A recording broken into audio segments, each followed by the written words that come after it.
সমস্ত মুসলমানের কাছে রাসূল সাল্লাল্লাহু আলাইহি ওয়াসাল্লাম পরিচিত ব্যক্তিত্ব। মারুফ রাসূল সাল্লাল্লাহু আলাইহি ওয়াসাল্লামের আদর্শ, চিন্তা, রাসূল সাল্লাল্লাহু আলাইহি ওয়াসাল্লামের সংস্কার, রাসূল সাল্লাল্লাহু আলাইহি ওয়াসাল্লামের সুন্নাহ, যার বদৌলতে আইয়ামে জাহিলিয়া থেকে একটা সোনালী অধ্যায় রচিত হয়েছিল। সে বিষয়গুলো আমাদের জানতে রাসূল মারুফ, আমরা সবাই জানি রাসূল আমাদের নবী মুহাম্মদ সাল্লাল্লাহু আলাইহি ওয়াসাল্লাম। আর মারুফ হওয়াটাকে আমরা মনে করি মারুফ হওয়াটা যথেষ্ট।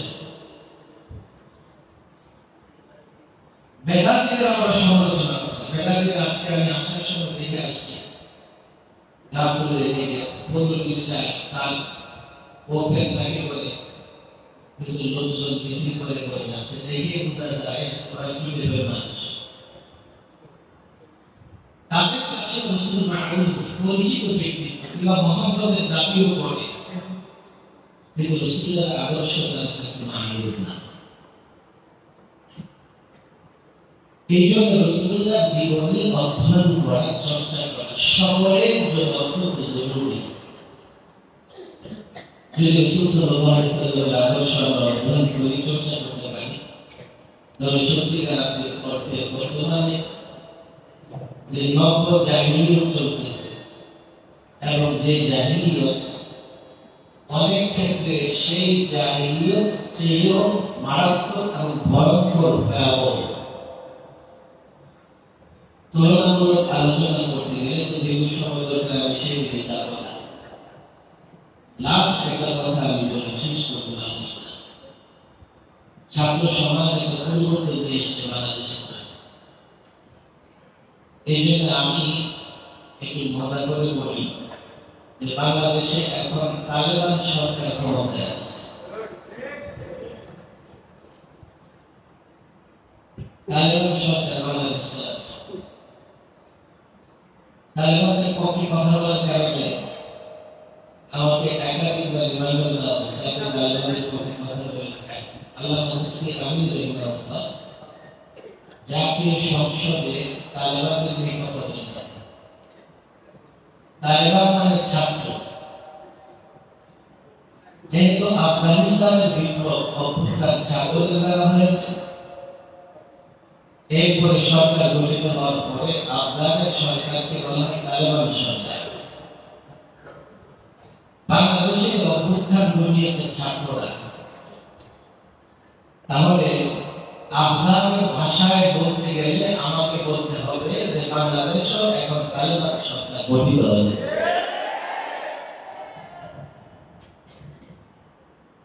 এই যে ছাত্র সমাজ আমাদের বাংলাদেশের 73 জন ছাত্র রক্ত দিয়ে পরিবর্তন করেছে দেশে, এই পরিবর্তনটা অত্যন্ত দরকার ছিল। বুকে পাথর চাপা দিয়ে দীর্ঘদিন বেঁচে থাকা যায় না। ওলামাদের বিরুদ্ধে এত মামলা, 40-50টা মামলা, বছরের পর বছর জেলখানা, জেলের লাইন, সব জায়গায় এজেন্সিকে কন্ট্রোল করে দেওয়া,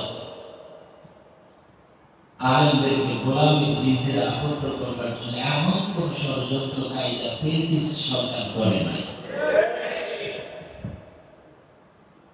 খোলা আকাশের নিচেও নিজেকে বন্দী মনে হতো। পরিবর্তন দরকার ছিল, পরিবর্তন হয়েছে। পরিবর্তনের পরে দরকার পুনর্গঠন। যদি পুনর্গঠন না করা যায়, এই পরিবর্তন থেকে আমরা কোন সুফল বয়ে আনতে পারব না।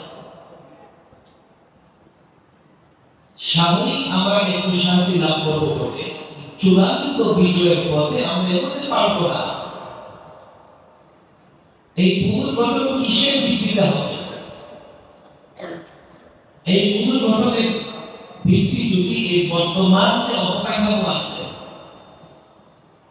বর্তমান যে শাসন পদ্ধতি আছে, বর্তমান যে তন্ত্র আছে এই রূপরেখা এই অবকাঠামোতে যদি পুনর্গঠন হয় 2 বছর 3 বছর হয়তো বা মানুষ ভালো থাকবে, এরপরে আবার নতুন আরেকটা ফ্যাসিস্ট সরকারের জন্ম হবে। আবার আরেকদল জালেম তৈরি হবে, চাঁদাবাজ তৈরি হবে, দুর্নীতিবাজ তৈরি হবে। কথা ঠিক লাগবে?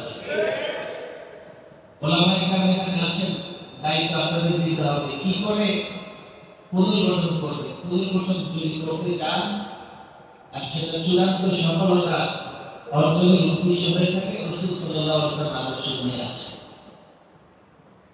বিচার ব্যবস্থা রাসূলুল্লাহর আদর্শ নিয়ে আসে, অর্থ ব্যবস্থায় রাসূলুল্লাহর আদর্শ নিয়ে আসে। রাসূলুল্লাহর আদর্শে বিশ্বাসী ব্যক্তি দ্বারা বাংলাদেশে প্রশাসন থেকে শুরু করে দিয়ে সব জায়গায় দায়িত্বের মেরামত করার দায়িত্ব দেন। তাহলেই আমরা এই পুনর্গঠন সম্ভব হবে এবং এই জাতি দীর্ঘমেয়াদী এক সুফল ভোগ করতে পারবে। আমি ওলামাদের অনুরোধ করব, যদিও আমি রহমাতুল্লিল আলামিন ফাউন্ডেশনের মূলত কাজ নিতেই জাতির সামনে সিরাতের কিছু পরিচিত দিক আলোচনা করাই নয়, যা আমরা করে থাকি মাঝে মাহফিলে মসজিদে বসে। এই জাতির মধ্যে যতগুলো সমস্যা আছে প্রত্যেকটা সমস্যার সমাধান দিতে হবে রাসূলুল্লাহ সাল্লাল্লাহু আলাইহি ওয়াসাল্লামের আদর্শে। গোটা দুনিয়াকে চ্যালেঞ্জ করতে হবে। দুর্নীতি থেকে সিন্ডিকেট তোমরা মাত্র বছরে হয়তো তোমাদের নিয়ম ভালো মতো আল্লাহই ভালো জানেন, এখন পর্যন্ত চেষ্টা করলেও দুর্নীতি থেকে সিন্ডিকেট কোনোই ভাঙতে পারবে না, কোনোই জায়গায় সফল পাবে না। কেননা তোমাদের কাছে ফর্মুলা নাই, তোমাদের কাছে আদর্শ নাই। আমরা বলি না ক্ষমতাটা আমাদের দিয়ে দাও, এতটুকু বলি, তোমরা আমাদের কাছে ফর্মুলা নাও, আদর্শ নাও। তাহলে নিঃসন্দেহে এই জাতি এই পুনর্গঠন থেকে উপকৃত হতে পারবে। আলেমদের গোটা জাতির কাছে চ্যালেঞ্জ করতে হবে, তোমাদের কাছে ফর্মুলা নাই, তোমরা দুর্নীতি বন্ধের ফর্মুলা দিতে পারবে না, তোমরা ন্যায় বিচারের ফর্মুলা দিতে পারবে না, তোমরা সামনের অর্থনীতির ফর্মুলা দিতে পারবে না, নাই তোমাদের কাছে। যদি চাও আমাদের কাছে আছে, আমরা এই জাতির কল্যাণের জন্য তোমাদের ফর্মুলা দিতে চাই। হয়তো আমাদের এই কথা শুনবে না, এই ছাত্র সমাজকে বলবো, দেখো তোমরা তৈরি হও, শুধু পরিবর্তন না পুনর্গঠনের জন্য তৈরি হও। আগামী পুনর্গঠন বা আগামীতে হয়তো আরেকটা পরিবর্তনের পরে আরেকটা পুনর্গঠনের প্রয়োজন হতে পারে। সেই পুনর্গঠন বা সেই পরিবর্তনের পরে যেন পুনর্গঠন হয়, সেই পুনর্গঠনের দায়িত্ব যেন সম্পূর্ণ আমাদের হাতে থাকে।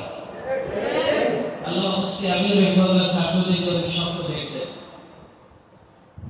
আমাদের মাওলানা মহিউদ্দিন রব্বানী সাহেব প্রধান মেহমান।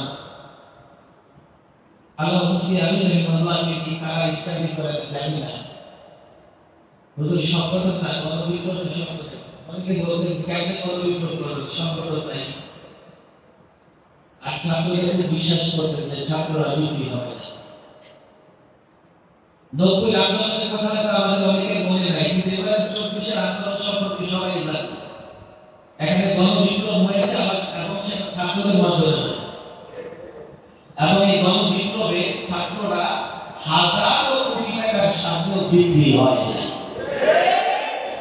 হাসিনা সরকারের এই পরিমাণ টাকা ছিল, এক এক সমন্বয়কে 100 কোটি টাকা দিয়ে দিলেও তার ব্যাংকের এক কোনাও ক্ষয় হতো না। ছাত্র বিক্রি হবে না। আর এদেশে মাটিতে এই ভূখণ্ডে দিন আসবে গণবিপ্লবের মাধ্যমে। এই 24 ছাত্রদের নেতৃত্বে গণবিপ্লব এটা ছোট্ট একটা প্রমাণ। তবে নেক্সট যুগে জাতিকে বুঝিয়ে আমরা, তারা কোটা বা বৈষম্য বিরোধী আন্দোলন করেছে, জাতিকে বুঝিয়ে তাদের পক্ষ নিয়েছে। আমরাও ফেসিস্ট বিদায় করবার জন্য তাদের সঙ্গ দিয়েছি। নেক্সট তোমরা যদি জাতিকে বুঝাতে পারো যে ইসলাম ছাড়া মুক্তি নাই, আর জাতিকে বুঝাই আরেকটা অভ্যুত্থান করতে পারো, তোমাদের হাতে যখন অভ্যুত্থান হবে, গণবিপ্লব হবে, তোমাদের হাতে দেখলাম আমাদের যখন সে অভ্যুত্থানের পরে সরকার গঠন করবে, আর তখন তাদের নেতৃত্বে দেশে ইসলাম হুকুমত রায় হবে ইনশাআল্লাহ। আল্লাহ মুফতি আমির রহমান স্বপ্ন দেখতে তোমরা আগেরবার এই স্বপ্ন বাস্তব করার জন্য অগ্রসর হও। নিজেকে তৈরি করো, তৈরি করার মাধ্যম হচ্ছে সুন্নাত সিরাত। সিরাত থেকে প্রত্যেকটা সমাধান নিয়ে আসো, জাতিকে দাও।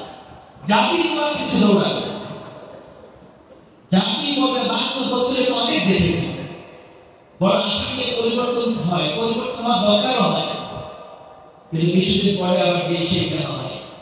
জাতিকে ফর্মুলা দিতে পারলে জাতি তোমাদের পিছনে থাকবে। আল্লাহ তাআলা আমাদের সকলকে প্রকৃতপক্ষে রাসূলুল্লাহ শরীর হিসেবে কবুল মঞ্জুর করে দিন।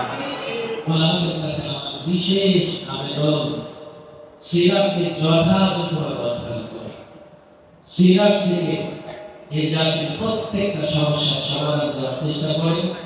এই জাতি নিজেরাই আপনাদের পিছনে দৌড়াবে, আর আপনারা তখন চূড়ান্ত বিজয়ের লক্ষ্যে যখন ডাক দেবেন, পরিবর্তন আর পুনর্গঠনে জাতি আপনাদের সঙ্গ দেবে।